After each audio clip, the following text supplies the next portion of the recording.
Bormay ota. Voy ota, ana yetimcha keldi. Chiqaversinmi?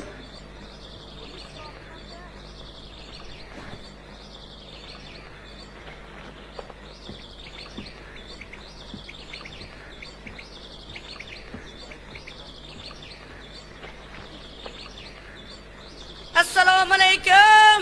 Va alaykum assalom. Beriroq kel.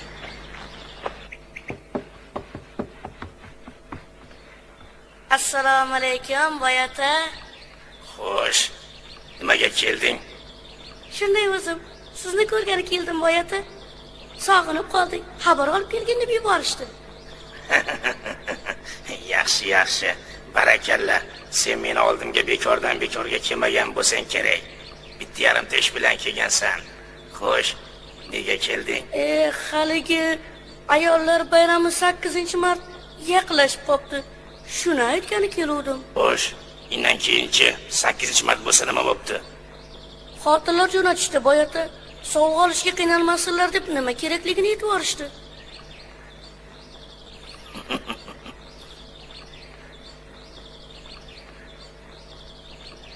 Kim sovg'alar ekan?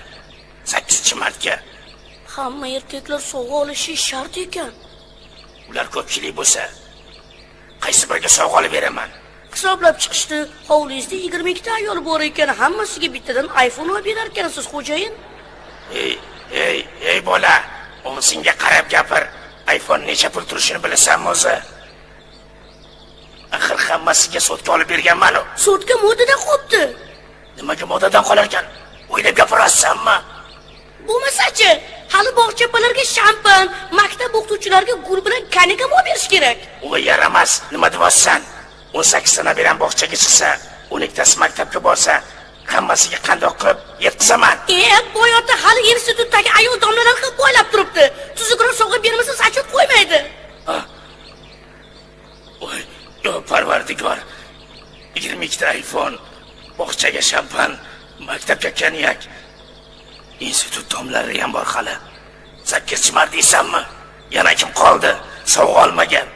Oyligim yetadimi? Ro'yxat katta, xo'jayin. Hali quda taraf ham bor. Xafa bo'lishadi.